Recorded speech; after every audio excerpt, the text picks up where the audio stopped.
Hi, I'm Marley. And I'm Colin, and we're from Hyperia, a thrash metal band from Vancouver, Canada. The band name Hyperia came from just combining the words hyper and hysteria together. Where we had kind of a list of potential band names, and we just felt that that one had a good feel to it, good sound, hadn't really been taken before, and it kind of described our style pretty well. The Serpents cycle is something that I came up with when I was watching a TV show. Basically, it's a theory where you keep living your life over and over again, living the exact same life. But every once in a while, you make it when you are reborn into that same life, you make a different decision, which creates a new dimension. On this album, I delve deep into some of my childhood trauma and, people in my life and wishing that they were different. Also, just talking about letting go of the ego and just trying to look inward so that we can be better for everybody. And then obviously we have a couple party songs. Automatic Thrash Machine. Actually, I've got to give our bass player JP a little credit for that because we were at a show and we went to the ATM and I was like, "Hey, we're pulling out some thrash cash, hey?" And then John was like, "Oh, like from the Automatic Thrash Machine?" And I was like, "Oh my God, that's perfect for a song title for our new song."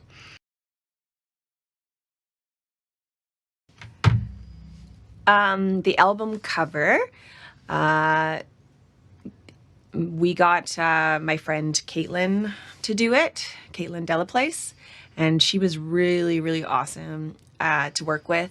She took what I had told her what the concept was, and she made it exactly how I wanted it to be with colors and everything, and Colin too, I think, right? Yeah, she did great. Yeah. Yeah, we highly recommend her. She's amazing.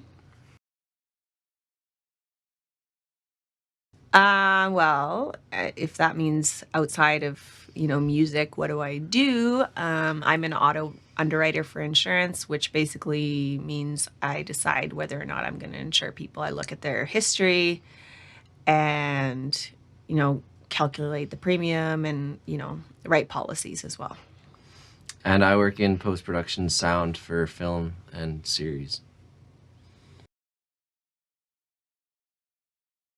I think I first started getting into metal music as a kid, just from kind of watching skateboard videos, and then kind of diving into the whole kind of heavier music, both punk and like metal and rock. And then my older brother had a couple metal CDs. I remember he had like Metallica's Black Album, Rain and Blood by Slayer, and a couple other things. And then I kind of just dove into it after I really started to enjoy it. For me, I grew up in a religious household, so I didn't have a lot of access to that kind of stuff. But I had a friend, and we were driving around, and his dad was playing Iron Maiden, and that's kind of where I discovered it. After that, secretly, my first CD was AC/DC, and then kind of progressed from there to the metal genre.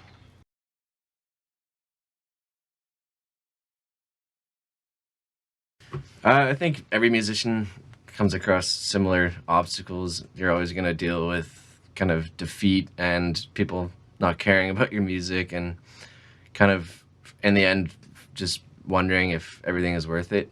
But I think just perseverance and truly writing music that you enjoy and viewing it as kind of a release and something to help you therapeutically will kind of, once you realize that you're writing music for yourself and not necessarily for other people, it'll help you overcome any kind of negative feelings. Yeah, and just to add to that, like we manage ourselves, so it's a lot of work. But just the willingness to go above and beyond for yourself. And even if people aren't noticing at the time, sometimes things will come down the road, and something like a seed that was planted before, even though you're not seeing it grow that fast, all of a sudden it will just start taking off. And yeah, so just never give up.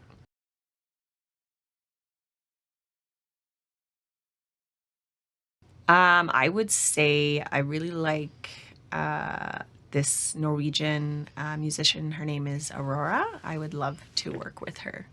It'd be really cool. Yeah, I don't know about a musician, but it'd be cool to do kind of uh, collaboration with some kind of classical orchestra or something. It'd be interesting to see how that would tie in with some of our music.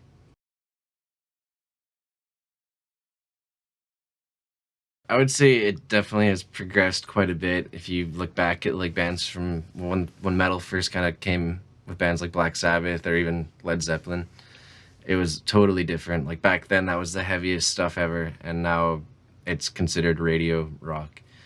Um, I mean, I think it's been evolving pretty much to now. It seems like bands are trying to be the heaviest they can possibly be, with no kind of no concept of melody or catchiness, which is cool. But I mean, I don't know. I think that we agree that you gotta have a kind of a good cohesive song. It can't just be about speed and heaviness and that, which a lot of bands are getting to in these days, which isn't our cup of tea, but good for them. Yeah, so you have to realize that these are just our opinions, right? So there's so many people that just really like to delve deep in that heavy stuff, and just it gets them going somehow, that maybe we don't understand as much. But that being said, I really like heavy stuff as well. But when it comes to the evolution of music, I'm hoping that people won't be afraid to be creative. And I think a lot of people play it safe when it comes to releasing music, because it's an open world out there where online people can just say what they think, and then it's really discouraging. But you never know. There could be someone with an opinion, but then maybe you can create something new with that. So don't let other people tell you how to do things. Just keep learning and growing. Guitar shredding. Guitar shredding. Don't have a record player, so CD for now. CD, yeah. Mosh pit. Crowd surfing. 12 a.m. studio session. Definitely. Hard to get up. Yeah, we're not morning people. Yeah.